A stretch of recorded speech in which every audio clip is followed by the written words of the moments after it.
go. Ay, umiikot ka. Dito tayo sa car. Forward.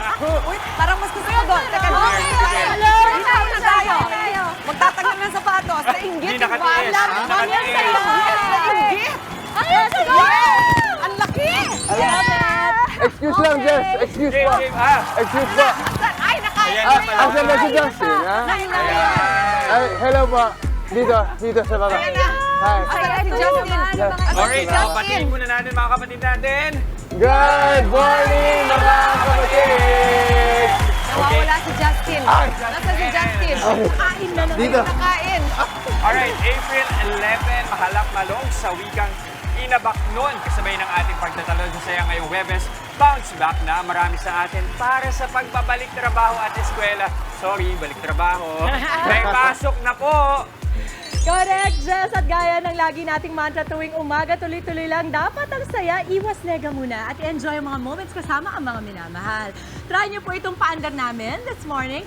Happy Inflatable! Tama ka dyan, mga Dips. Happy Inflatable naman talaga. Alam nyo, marami nang bumisita sa ating mga inflatable. Pero itong ibinibida natin ngayong umaga, in fairness, themed ang bouncing playground nila. Kita nyo naman po. Kaya siguradong swak sa mga party o kahit na ng pang-simpleng bonding sa mga bakura. Oh, di ba? Oh, may slide pa dito, tapos pwede rin lagyan ng kiddie pool. Mga Correct. dips, Maui, di ba? Pero paalala pa rin ng pamahalaan, kalmahan lang natin ang pagtatampisaw. Huwag Good. magsayang ng tubig. Chill lang at maging responsable po tayo, mga kapatid.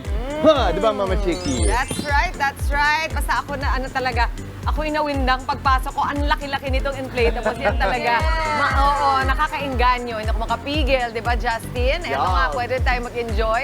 Ito mga inflatable na to, ha, kahit nga wala yung tubig, Yes, masaya pa rin, pwede di pa ba? rin. Tanong lang ng tanong, bounce lang ng bounce. O di kaya, subukan na rin yung mga paandar negosyo naghatid sa atin ng inflatable natin sa studio. Meron na silang mga ibang mga masasayang mga, ito pa, ano ba yung mga bump car at kung ano-ano pa Yun. papakilala namin sa inyo. Kasama ang Soft Play Mobile Playground ni Gerald Maranyo. Gerald Maranyo! Morning, kapatid! Have a seat. Kapatid! Join us sa jungle.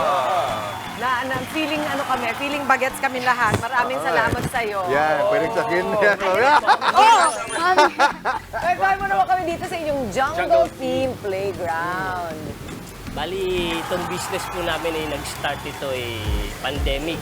So, Okay. nagbinyag yung si Leyna, yung bunso namin, nagbenta ang wife ko ng inflatable. And then, bumili kami ng for personal use.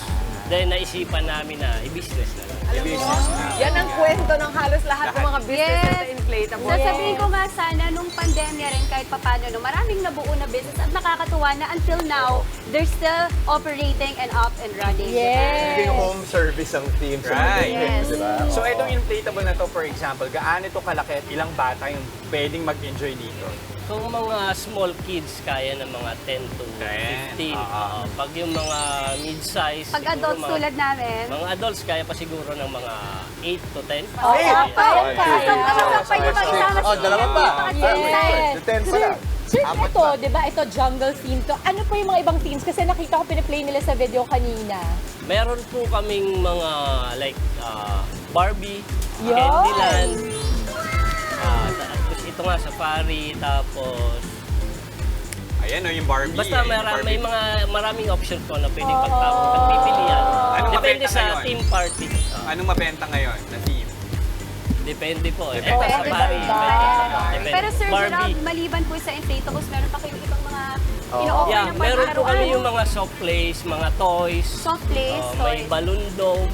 Balloon Balloon dome. dome. Yung parang umiikot yung Yan. mga ano, yes. Mga bola Ayan, din sa ayan, loob. yan. Yes. Ngayon, pinapakita natin.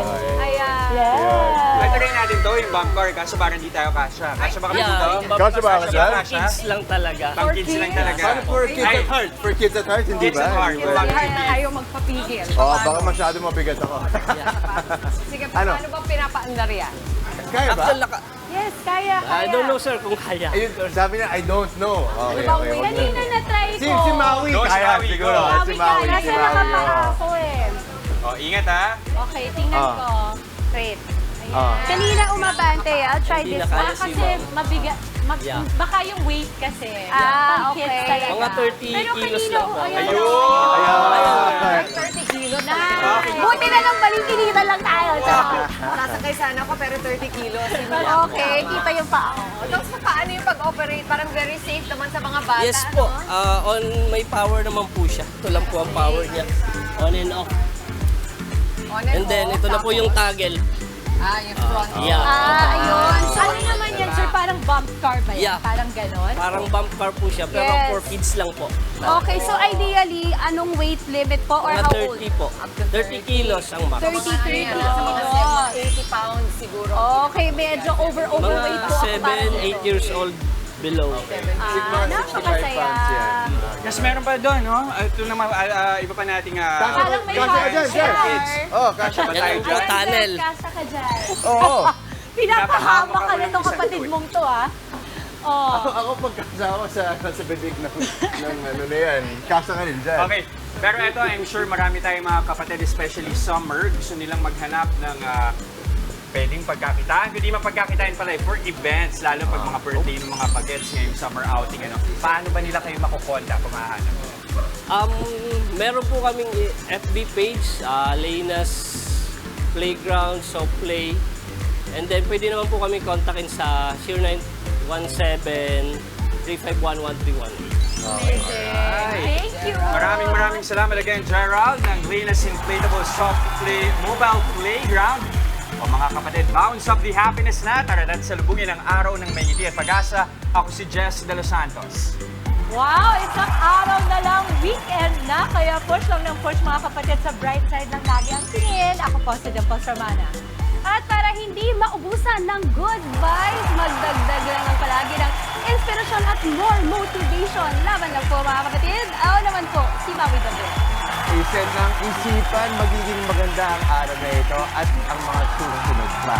Basta't samahan lang din ang inyong paboritong morning kasalo. Ako po, si Justin Quirino. At syempre, mauna sa ating mga balita sa frontline sa umaga, mga mainit na update sa ilang pangyayari sa loob at labas ng bansa. Ako po si Chiki Roquino. Kaya naman ang masayang bati namin sa inyo, mga ate, kuya, nanay, tatay, lolo at lola. Good morning, kapatid!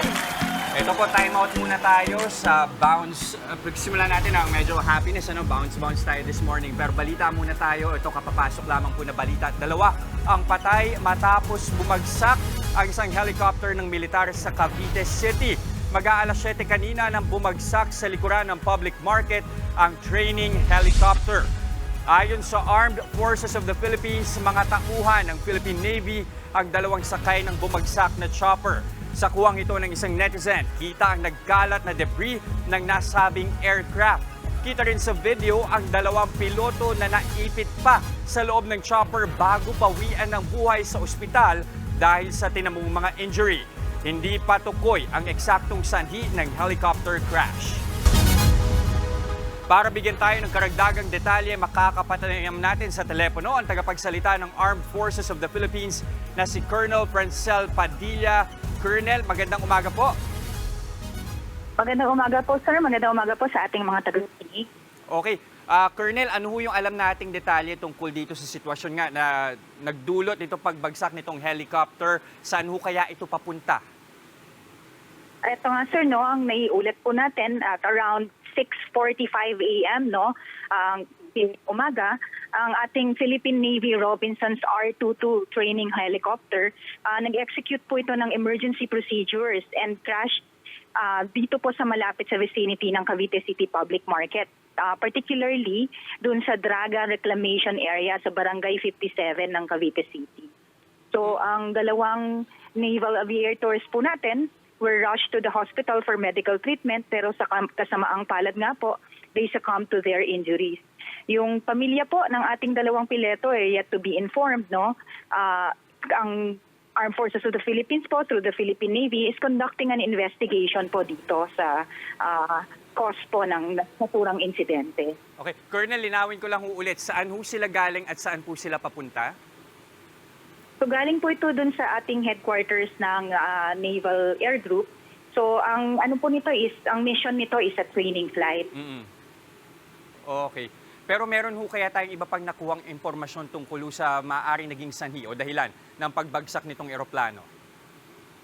Sa ngayon po, ang ating Philippine Navy is making all the necessary coordinations and actions. Una po muna, inform muna nila yung families ng deceased, no? And then the proper investigation will be conducted accordingly.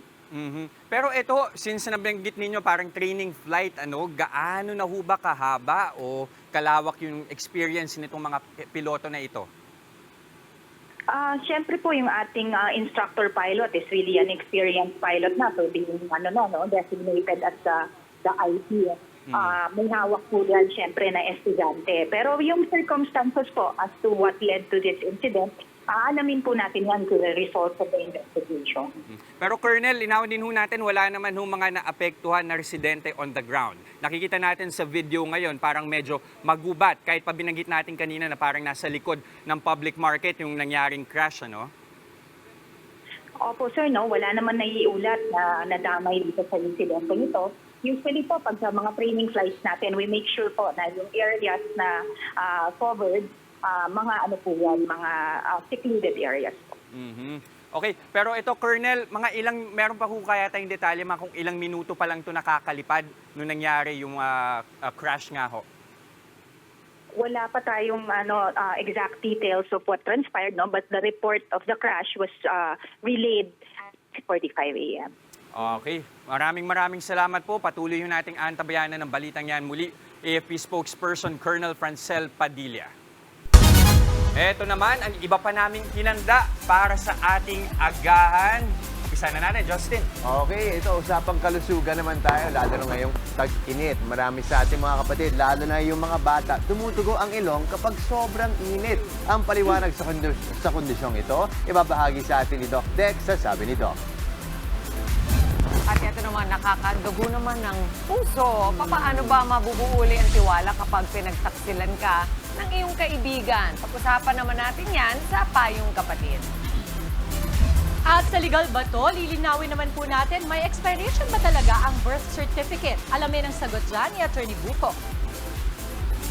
Doon naman tayo sa paboritong merienda tuwing tag-init sa bansa, ang creamy, fruity at yummy bilo-bilo. May pangmalakasang version yan, ang House of Puto Bao. Tikman natin maya-maya lang.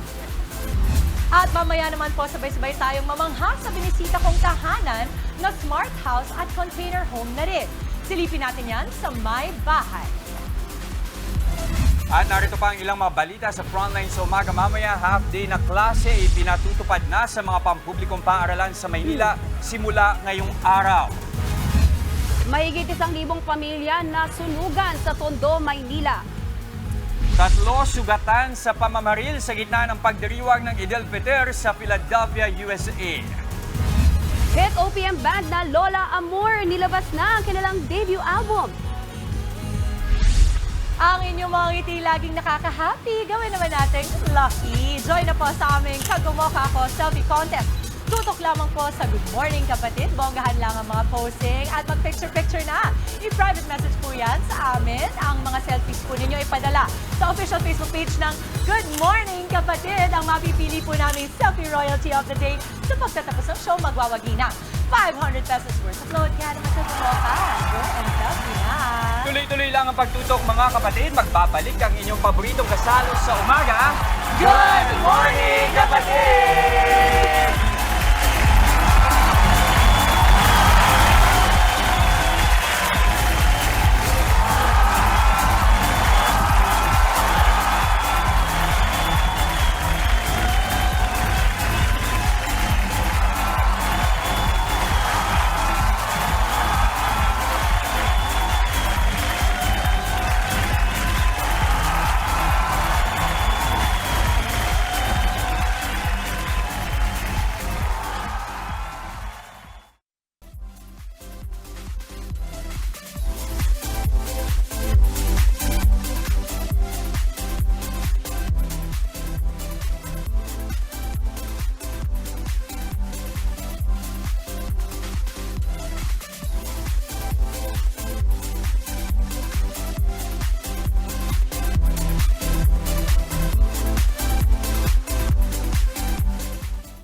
Nagbabalik po ang Good Morning Kapatid. Marami sa ating mga kapatid ang nakararanas ng pagdurugo ng ilong kapag mainit ang panahon.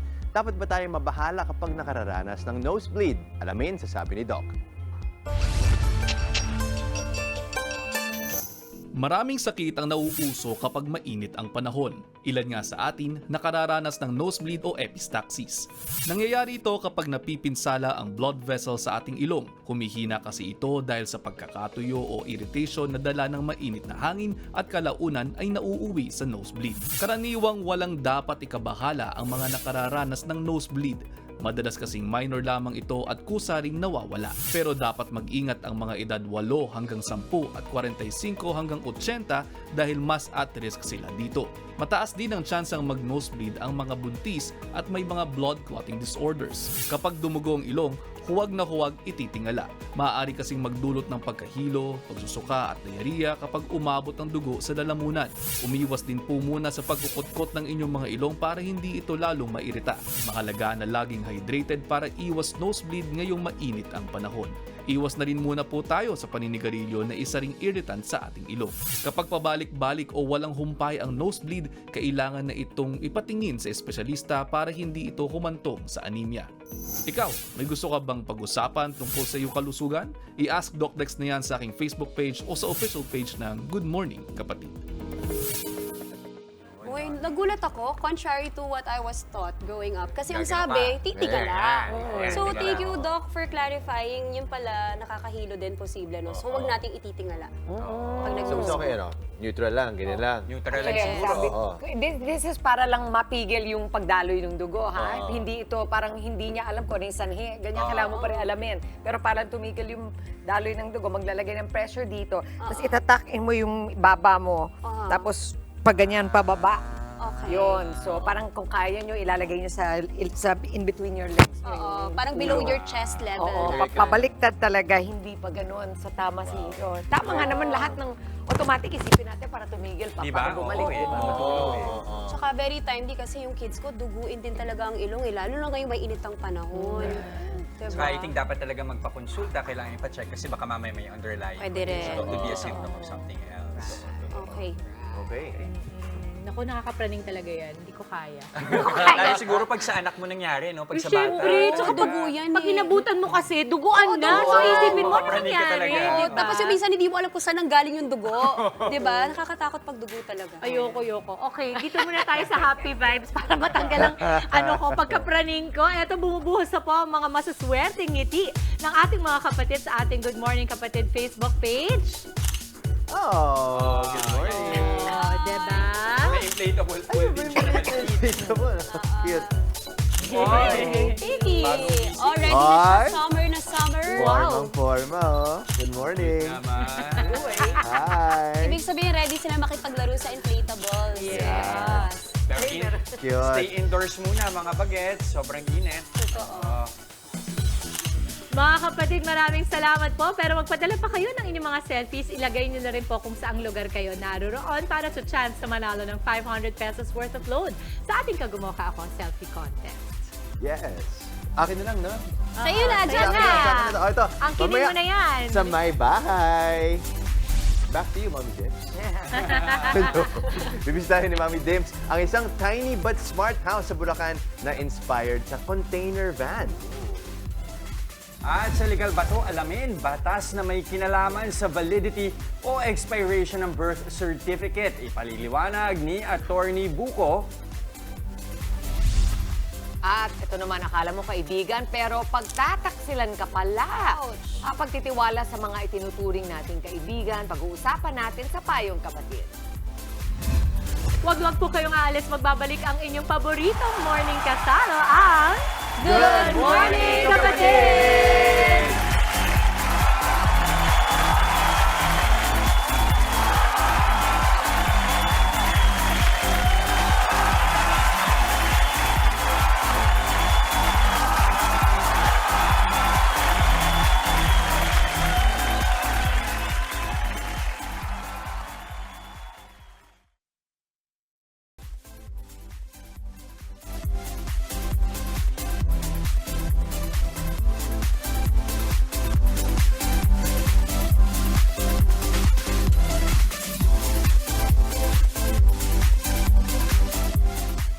At nagbabalik po ang Good Morning Kapatid.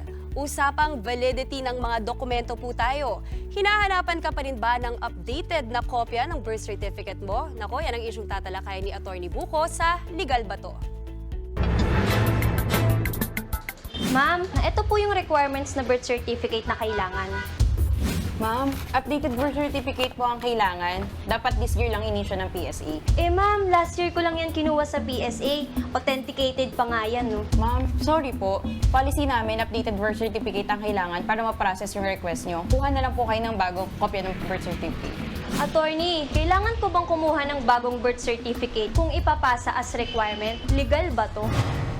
Hindi po yan legal. May bagong batas na po ngayon, Republic Act number 11909 o ang Permanent Validity of the Certificates of Live Birth, Death, and Marriage Act.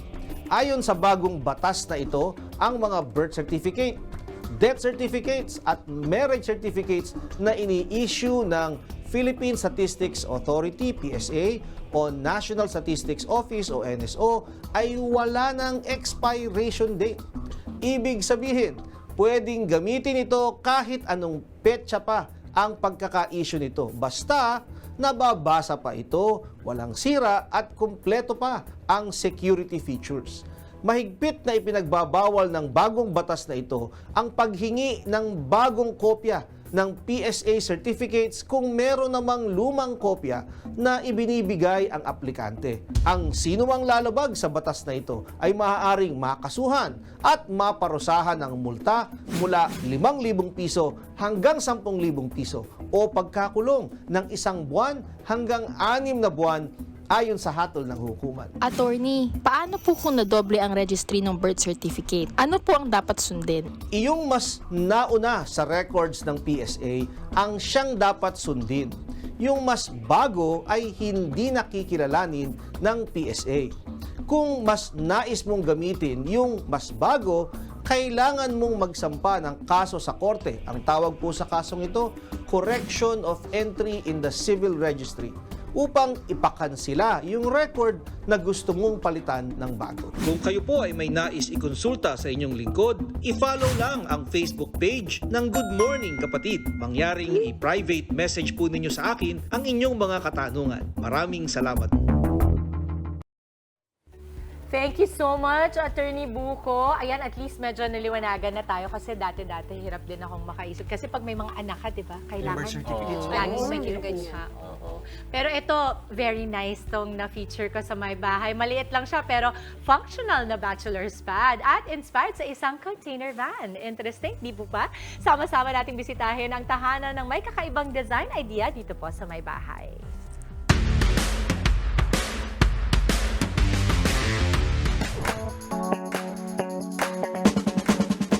Hello mga kapatid! Naku, napaka-exciting ng may bahay tour natin today dahil bibisitahin natin ang isang taga Santa Maria, Bulacan, pero traveler siya. And ito inspired ang kanyang house with the mini houses and container vans in Europe. O, diba? Ang bongga. Let's go. Kumatok na tayo sa may bahay ni Sir Christian Geronimo. Let's go. Ito ang modern, sleek, minimalist tiny house ni Christian na may floor area na 37 square meters. Because of its black exterior, black pad ang tawag ni Christian sa kanyang may bahay.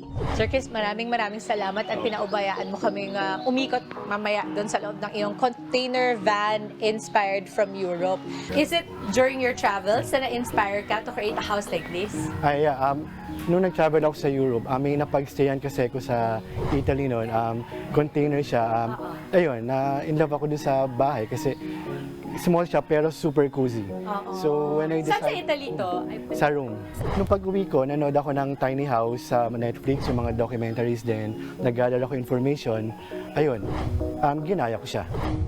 Bagamat container van ang design, ayon kay Christian, ang ginamit sa pagtatayo ng kanyang pad ay long span roof, double walling, Hardiflex sa living area, at cement naman para sa kitchen at bathroom. Ang galing, no? Kasi na-maximize mo talaga. Tsaka what I love about the outside is that maganda yung color niya. Itong design na to is exactly what you saw in Europe or ikaw na to? No, ako na. Actually, ito kasi container inspired. long span, ito. Oo, ito yung yero. Ah, yeah. Kumbaga, ito Oo. yung social na yero to eh. Mahal. Oo. Tapos, May double yun ang ginawa walling. niyong wall. May insulation siya, tapos double walling naman siya. So, Sir Chris, bakit hindi mismong container van? Kumbaga, inspired by a container van, looking like a container van, pero bakit hindi mismong container van? Container van kasi naliliitan ako sa sukat eh. Oo. So, nung chinek ko siya, parang hindi lang ako comfortable siguro sa size. Alangan. At saka parang ang mangyayari kasi ikaw mag-adjust sa size, correct? Tsaka- So, at least to, custom. Yeah, oo. Grand reveal na tayo! Ano nga bang meron sa loob ng tiny house ni Christian? Meron itong living room, dining table, kitchen, at bathroom. Dito sa living room or entertainment area, nakasabit sa wall ang portrait ni Christian sa kanyang favorite travel destination tulad ng Paris, Rome, at London. Dito tayo sa napaka-chic mong sala. It's almost all black and gray. Is it your idea talaga to make it black and gray? Opo. Bakit? Kasi kapag maraming color, parang nadidistract ako sa kulay. So, I make it simple lang talaga na black, gray, white ang makikita dito. On a usual day, anong ginagawa mo dito? Kasi ganda na. Ito talaga is yun nga, designed for relaxation. So, nandito lang ako para manood ng movies, mag-play ng games, then kakain. Isang certified traveler si Christian. Naka-display sa kanyang living room ang ilang souvenirs from his travel. Kabilang na ang Santo Niño de Praga na ito na nabili niya sa Prague. March 2021 nang itinayo ang Black Pad. Dahil hindi makapag-travel, ginamit ni Christian ang kanyang travel fund sa pagpapatayo ng kanyang tiny house. Nung time ng pandemic, pinagawa ko to. Yung mga travel refunds ko, like meron kasi akong trip to Europe noon, may trip ako sa Asian countries din, domestic. Na-refund ko naman siya. So, dito ko siya ibinuhos. And at the same time, binigyan din naman ako ng daddy ko. Anong nakikita mong value ng pagbabiyahe mo into making this house? Ano yung connection niya talaga? Ito yung parang comfort place ko. Kapag kasi nandito ko, feeling ko para kung yung staycation ba na yung parang nagta-travel ka, na yung relax ka lang, para kang nag-vacation lang dito. Mga dapat abangan bukas. That's amazing kasi kompletong-kompleto. You would think, di ba, for a mini or a tiny house like this, wala kang functioning kitchen, pero ikaw meron ka noon. Tapos ang ganda rin ng lighting. Lahat ng yan sa part 2 ng aking My Bahay Tour sa Black Pad ni Christian. Ganda. Nag-appeal sa akin. Nag-appeal sa atin, no, Justin? Oo, very Sure. May na-impress part kaming 2 pa lahat. yan. Pagka-man cave siya eh. Yes. Abangan ang part 2. Pero ito po, mamaya sa Payong Kapatid naman, magtitiwala ka pa ba kapag pinagtaksilan ka ng itinuturing mong best friend, BFF, o matalik na kaibigan? Tuloy-tuloy lang ang good vibes. Kasama pa rin ang inyong paboritong kasalo sa umaga. Good morning, kapatid!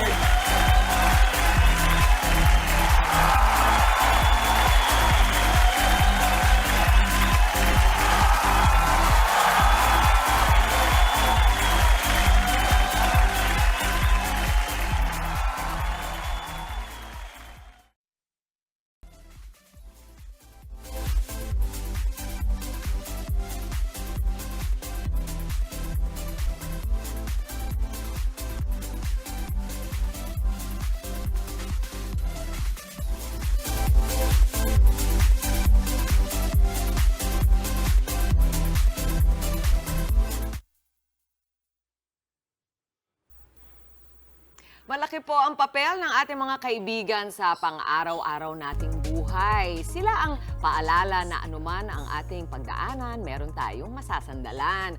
Pero papaano kung sa huli ikaw pala ay pagtataksilan? Yan ang pag-uusapan natin sa Payong Kapatid.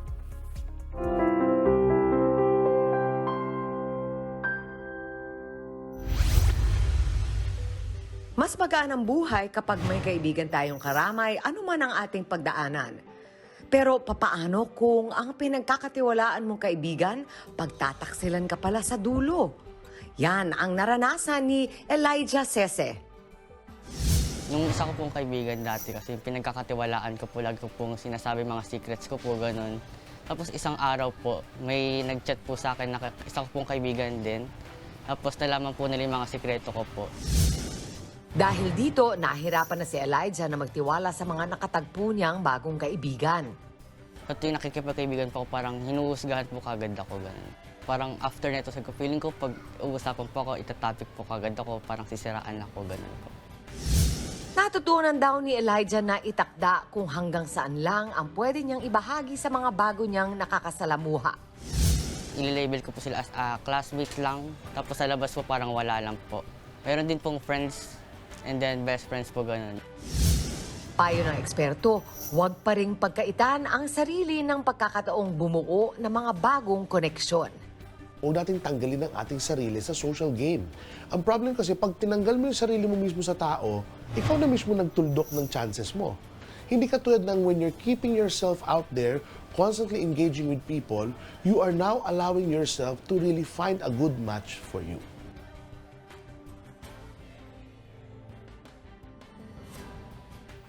Totoo rin naman yung sinabi ng expert na hindi pwede ikaw yung dehado na ikaw na yung may trust issues, kagaya nung kay Elijah, hindi na niya makuhang makipagkaibigan. Kaya yung payo nung ating expert is you still have to put yourself out there. Pero ang gusto nating tutunan dito, bakit nga ba kasi ang hilig natin sa mga sikreto? Ginawa yun ng kanyang best friend, siguro kasi maraming may gustong makinig or alam niyang makakascore siya kung ipag-ibulgar niya yung sikreto ng kaibigan. Ano tingin niyo sa chismis? Ako talaga, di ba they say that gossip is a one-way ticket to hell? May saying na ganyan, Mommy. Hindi ako fan yan kasi maraming buhay ang nasisira sa hindi ko naman sinadya na sabi ko. Or lasing kasi kami, kaya yung usapan ako, sorry. So ako, ang pinaka-tell sa akin yan, Mommy, kapag may bago akong nakikilala, tapos ang automatic na bungad sa akin ay, alam mo, kilala mo ba si ganito? Ganito siya. Ay, alam ko na. Hindi ko to pwedeng mapagkatiwalaan. Ako pa man din, very careful ako sa mga taong pinapapasok ko sa buhay ko. Kasi once na nagsalita ka sa akin at hindi naman ako involved doon, or lalong hindi ko kilala yung taong yon, ayoko kung magkaroon ng prejudgment sa tao base sa sinabi mo. At kadalasan, ang kwento nagsisimula kung saan hindi pagkakamali nila, kundi pagkakamali na ng iba. Di ba may ganyan yan? Ikaw ang main character sa kwento mo. Syempre. Ikaw bida. Tsaka agree ako sinabi ni Mama Dims, yun nga, makikita mo talaga yung karakter ng isang tao pag naninira sila ng iba, na wala ka pa naman personal experience sa taong yan. At lalo na kung hindi pa naman malalim yung inyong pagsasamahan. Pero naisip ko lang, Mami Chiki, minsan talaga sa buhay ng tao, whether we like it or not, minsan may mga kaibigan tayo na hindi talaga kaibigan. So ang mangyayari, they gather information from you only para siraan ka. Because to begin with, hindi ka talaga nila bet. As a spy. Hindi ka talaga. So yun ang inisip ko, baka naman to na sinabi, bakit nga ba nagchichismis? Kasi iniisip ko, baka kasi to begin with, hindi malinis yung kanyang goal. Intention for that person. So ang kanya is, ibibefriend ko to, tapos maya-maya, pag may enough na akong impormasyon at bala, sasabihin ko sa mga tao para magmukha siyang masama at masira siya. Kaya ang sama ng loob ni Elijah kung parang feeling niya ganun ang nangyari May pwede rin ganung anggulo. Naisip ko lang. May friends ka bang ganun, Justin? Or hindi pala sila friends, pero napapansin mo ba yan? Anong take mo sa chismis? Or yung parang yung mga sikreto ng iba na i-offer sa'yo? I think pag wala namang kinalaman sa buhay ko, di ba? Or for example, pag ako mag-share tungkol sa mga experience ko with another person, di ba? Parang if it's not helping me process, for example, I could be like, pwede pa-soundboard naman. Gusto ko lang i-process yung emotions ko tungkol sa tao. Yun, kasi pag healthy ganyan, para sa'yo. di ba? Then maybe it's okay, di ba? Pero parang kailangan mag-ingat pa rin tayo sa mga sinishare natin, di ba? Ano yung dahilan? Ano yung purpose behind yung usapan? Okay, noted din yan. Ang ano lang, Jess, bago pumunta sa'yo, isipin natin tayong lahat, pag may magsabi sa atin, uy, may sasabihin ako sa'yo, pero secret ito huwag yung pagsasabihin. Di ba? De lalo tayong gumaganyan, lumalang yung tenga natin lahat. So, parang natural din kasi sa tao Intriguing kasi, di Intriguing. ba? Minsan kasi nga, medyo masyado namang malalim, pero hindi ko naman ipagdidiinan niya. Minsan kasi ang chismis nagmumula din sa kawalan ng ibang mas mahalagang gagawin sa buhay. Totoo naman. Diba? At katulad na pag-usapan natin kanina, ang information ay currency. Yes. So kapag may naririnig kang ganyan, bala mo yan. Yeah. Diba? Pero ako personally, ang lagi ko ng mindset ngayon is, not my story to tell. Oh, Kung hindi ko kwento at hindi sa akin manggagaling yung kwento, ay anong kinalaman ko dyan? Yun yung parte na may control ka. Pero bilang tayo rin yung recipient, tagatanggap ng chismis, binibigyan din natin sila ng power. Kasi yung feeling nila na, I'm in the know, di Yeah. ba? Na Oo. parang mas magaling ako sa'yo kasi alam ko to. Nanggagaling yan sa mga nakikinig. So meron din tayong kumbaga responsibilidad kung paano natin tatanggapin ang mga sikreto ng iba. Pero taking from everything that you said, siguro ang paalala lang sa lahat, yung una yung golden rule. Sabi mo nga, ayaw mong gawin sa'yo yung hindi. Yung kung ayaw mong gawin sa'yo, huwag mong gawin sa iba. Yung parang practice what you preach. Kung gusto mo loyal at Yes. trustworthy ang tao, kailangan ganun ka rin sa kanila, di ba? Pangalawa, sinasabi ni Justin, yung talagang kung ano yung nakokontrol ninyo, dun kayo. Kasi at the end of the day, kahit best friend mo yan, hindi mo makokontrol yung behavior ng kahit sino pang tao kung hindi sa'yo. Kaya if it's sacred, pag-isipin nyo na mabuti if you're gonna share it or not. But third, Totoo. sometimes you need to share dahil kung minsan nga to vent, pagka meron kang maghanap kayo ng taong mas sigurado kayong wala kayong kailangan intindihan katulad ng pamilya, pare, kung kailangan, ang mga counselor, ang mga lawyer, ayan, talagang legally bound sila to keep secrets. Merong mga ganon. But we understand na sometimes you really have to vent out your feelings. Pero kay Elijah, best of luck to you. I'm sure makakahanap ka rin ng kaibigan na that you can trust. Oo. Marami naman, ang ganda naman sinabi mo, Mami. I love it. Pero dahil maganda sinabi mo, may prize ako sa'yo. Wow! Eto sa amin po pagbabalik, excited na naman si Jess at si Mama Chicky. Yun na. Dahil kakain na naman tayo ng kakanin. Ginataang bilo-bilo ng House of Puto Bao, ibibida natin sa Patokto. Tuloy-tuloy lang ang happiness ngayong umaga. Dito pa rin sa iyong Happy Morning Kasalo ang Good Morning, Kapatid!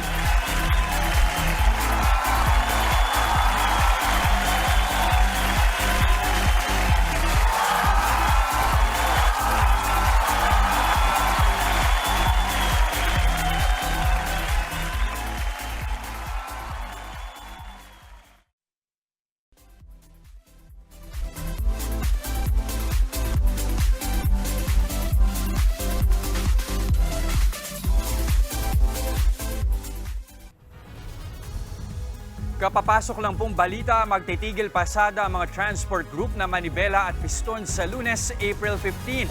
Ito ay bilang pagtutol pa rin sa consolidation sa ilalim ng Jeepney Modernization Program. Una nang sinabi ng mga otoridad na ituturing ng kolorum ang mga jeep na hindi pa rin consolidated o bahagi ng isang kooperatiba pagkatapos ng deadline na April 30. Wala na raw extension ng deadline na yan ayon kay Pangulong Bongbong Marcos. Maraming salamat, Jess. Eto naman, punta ka na dito. Pwede na. Pwede na. Pwede na. Ikaw ang partner kumain, ko dito. ha? Saya Ito niyo po, eh. isa sa mga all-time favorite kakanin dish natin dito sa bansa ay ang bilo-bilo. Yes. Ganito ang sura niya bago Ganito. lutuin. Bilo-bilo. Oo, pwedeng pang merienda, pang agahan, pang morning show. Ay, tama-tama. Kahit saan. Happy Anytime pwede siya. Right? Mama Happy, Dim? happy! Mami, tamang-tama ka dyan sa sobrang hilig nating mga Pilipino dito. Marami na nga pong tawag at uri nito sa iba't ibang lugar. Nariyan ang palidosdos, binignit, pinindot, at marami pang iba. Ang House of Puto Bao po, may ibibidang version yan sa atin this morning. Tikman na natin kasama si Miss Jenny De Vera. Good morning, Eto na, kapatid. ang mga salindata. Good morning. Alam niyo, last time you were here, yung Puto Bao, pero yung husband niyo po, yung Yes nakipag-usap sa amin. Ngayon kayo naman po, Miss Jess. Kadalasan ko kayong kinausap, kinailangan ko ng pangregalo kay Mami Chichi. Nagulat nga ako na yung bukod dun sa, yung parang, ano ba yung pangalan ng product ba? Yung Puto mukha siyang Bao. ube. Mm. Puto Yes, Bao. Yes, Puto may Bao. coconut Bukod sa sa loob. Puto Bao, yun, ang dami nyo pa pala ibang mga offerings. Yan po mga bagong additional product po namin. Yes, bakit po ninyo naisip na bilo-bilo ang idagdag na bagong product? Kasi po may ano po, yung tawag dito, yung puto bao po namin. Yes, ano po siya, parang marami pong gata. So marami kaming gata na nasasayang. So, naisip namin bilo-bilo. Kasi po, parang madaling hanapin lang yung saging. That's So, right. saging, kamote. Mami, kamusta po? Mga Kasi kami dito, pakituruan si Busy Mama muna, Dim. Ako na! sige Let's po. do it! Ako, I will cook with you, Miss Jen. Okay So, po. ang beginning nito ay, ano to, Pakukuluan po muna yung tubig. Okay. So, pag kumulo na po siya, Hindi pa kasi kumukulo, no? Naka-on ay na. naka-off. Okay, sige. So pag ganito, Miss Jen, I want to know kasi syempre never kong na-try yung puto baon nyo before. Tapos ngayon, bilo-bilo naman. Kasi I want to shed light na ikaw ay taga Coronadal, South Cotabato. Yes, actually Santo Niño, South Cotabato Nice. po. Is this a place where masarap ganito kayo mag-prepare? Masarap po halos lahat ng kakanin po kasi po nasa probinsya. So yung mga like yung mga saging po and mga kamote. So nandun lang po. So parang nagtatanim lang po yung like yung farmer, yung mga ganun. Right. So madali lang po Sobrang siya. sarap. Kasi ang sarap nung hawa, nung lasa nung saging sa kanong kamoteng kahoy Yes. dun sa pinakagata. Yes. Sa bilo-bilo. At sabi mo nga, Jess, diba, kompleto, Ricardos. Kaya talagang hindi tinipid, napakasarap po. Yan. Ang pinaka gusto ko sa ginataan, yung parang punong-puno yung bibig mo, tapos ang dami mong nginunguya, ang Yes, daming nangyayari. daming Yun! Ang sarap talaga nung pati yung gata. Hindi ka talaga nagtipid. Buti na maraming extra na gata. Yung sekreto po sa bilo-bilo is maraming gata po. So, At saka magandang klase kasi hindi lahat ng gata, di ba, kadalasan ay okay. Sinasala niyo muna kung ano yung good one. yes po. Okay. At Miss Jen, habang pinapainit po natin yan, kwentuhan niyo kami sa iba niyong produkto dito. Okay, meron pa po kaming ibang product. Yung First time ko nakita.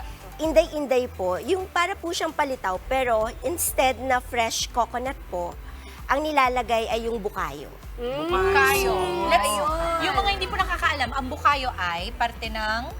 Coconut din po siya, yung minatamis na coconut. Okay. So, medyo mas ano to, mas matamis ang sobra compared doon sa normal na palitawan. No? Yes. Dahil bukayong gamit. Miss Jen, anong muna natin ilalagay? Okay, ilalagay po yung bilo-bilo. Ito po. Ito muna. Opo. Lahatin ko po ba? Yes po, pwede po siyang lahatin. Lumikit na siya. Lumikit na. Oo. Oops, careful. Pero ano yung meron ka dims ube at saka non-ube? Pwede po siyang Together? together. Ube po ba yan, Actually, Jen? Wala. Ito po, ube flavor Ube lang po flavor. siya. Okay. Ayan, tapos po tatakpan po. Lagyan natin. Takpan natin. Until, mga ilang minutes yan, ma'am? Palagay mo. Mga 5 minutes po. 5 Pag minutes. umalsa na po yung bilo-bilo, saka na po pwedeng ilagay yung saging kamote Kamote. and sago. Ay, maganda sa mga bata rin ito kasi good source din siya. Oh. Meron ka ng bananas, meron ka pang potassium, diba? kamote. Yes. Oo. Ma'am, tanong ko sa saging po ba, ano yung advice yung dapat, parang kalagayan ng saging dapat ba? Medyo hinog lang or hinog na hinog? Ano maganda para Medyo pangginatan? hinog lang po siya. Yung Okay. tawag po doon parang maniba lang po. Maniba lang. Oo, maniba lang. Tapos ma'am, yung ganito nyo, magkano nyo po binibenta? For 150 pesos po, for 750 ml. Wait, gano'ng kalaki yung 750? Mas malaki po dito, parang dalawa po nung 500 ml na. Ito po. Okay. So, Good for how many na yun? Good for 2 po. Okay. Tapos ito pong ganito, magkano? Ayun naman po, 190 pesos. Ganito karami po yan? Yes po. 10 pieces po siya. Okay. Perfect. Tapos meron din tayong bukayo dito. Ito, alam ko to yung bukayo, yung coconut na din matamis. po. Yes po. Akala ko Minatamis ukoy na kanina. coconut. At least medyo Diba? tama siya. Okay. Looks like. Looks like. Kamukha naman din talaga. Okoy? Oo, hindi ukoy. Ano yung ukoy-ukoy? Ano sabihin mo yung daddy ko? Yung pag nabili mo sa ukay-ukay. Okay. Kasi yung inday-inday, Mama Chicks. Eto, so nakikita ko na yung palitaw na ilalim, parang malapalitaw. Yes. Ilalim, yun yung binibilang nyo na 10 piraso Yes sa isang po. order. Tapos yung ibabaw, matamis, yung parang, yun na nga, yung makapuno na minatamis, na hindi ka na kailangan magbudbud pa nung, ano ba yung binubudbud sa palitaw? Yung, Yung- parang nyog. Parang latik. Latik, Oo. siyam. Mama, Kakaiba. may sesame seeds, eh, no? Sesame. Ay, oo. Para mas malinam na. Kakaiba siya. Kami mo daw ang ating luto. Okay. Kamusta Sige, dyan? let's try na. Pwede Boiling na na, po. boiling. Pagkatapos po, pwede nang ilagay yung, Ito. yung saging, Saging po. muna. Saging muna. Okay. Kailangan, ano ba yan? Strict na dapat mauna talaga yung saging. Yung saging po. Because, di ba mas matigas yung Mas kamote? mas matagal maluto kasi yung Starch saging. siya. So, yung kamote kasi, pagka naluto siya, Ready pagka na. na-overcook po, medyo Rubbery? Ngayon na, Yes. mismo? Okay. Right after na ba ito? Right after. Kung minsan dyan nakikita ko gabi ginagamit. Ay, sorry po. Yung iba po, gabi. Do I cover again? And No, pwede we're na pong ilagay yung sago. Sago. Ang cute nung sago nyo. May Iba-ibang iba-ibang kulay. kulay. Nakaka-happy. Nagdikit na. Okay. Rainbow Sige sago. po, pwede lang po siyang ilagay. And then, And then, Sige po, wait na lang po natin mga 2 minutes 2 minutes, okay. Usually po, pagka ganito ang preparation ninyo, maramihan ka agad per order? Ano bang? Maramihan po. Kasi may Grab food din kami. So, everyday po kami available po talaga siya. Paano pala ang shelf life? Halimbawa, hindi natin maubos, lalagay sa ref. Paano bang dapat 2 tama? days po pag nasa ref. Para 2 naman days problema nasa sa'yo ref. yun, Actually, Jess. ubus agad eh. yan. Ay, hindi naman. O, diba? Mga 2 days, mga 2 Hindi naman days. ubus agad. Grabe naman. Paano hindi tumataba to 2 si days. Jess? Lahat ng mga ginigess natin dito, nakuubos niya. Oo, at ubus niya talaga. Masarap po, Miss Jen. Thank you so much. Miss Jen, thank you. Saan po namin kayo pwedeng ma-orderan, mahanap? okay Sabi po. mo nga, meron po kayo ng delivery, same day. Sige po. Available po kami sa Grab Food. Grab Food po, just search House of Puto Bao. And yung commissary po namin is in Capitolio, Pasig. Wow, lapit lang. And then, meron din po kaming Facebook page po. House of Puto Bao. Yung Facebook page po namin, yung may 21,000 followers. Wow! So, dapat yun ang hanapin natin, ha? Yes. Kasi merong iba. Oo. And meron din po kaming website, so www.houseofputobao.com po. Amazing. Thank you, Miss Thank you. Jenny. Thank you so At much ngayon naman po, may nanalo na sa ating Kagumoka Ako Selfie Contest. Congratulations! Wisilda Makalala. Hintayin lamang po mensahe ng aming staff para ma-claim ang inyong load. Congrats, Wisilda! And that is it para sa ating Bounce Back sa Happiness Thursday. Isang makabulang umaga ang nahihatid namin sa inyong mga tahanan. Happy birthday sa aming broad at Janora Valdes, best friend! Happy birthday, Chang! At nag-ayos ng aming mga kontrata. Happy Alam mo birthday! yan, Chang, Nes, kita-kits pa rin po tayo bukas, mga kapatid. Enjoy lang ang araw at mag-spread ng good vibes palagi. Keep smiling lang yan ang paalala ng inyong paboritong kasalo sa umaga. Good morning!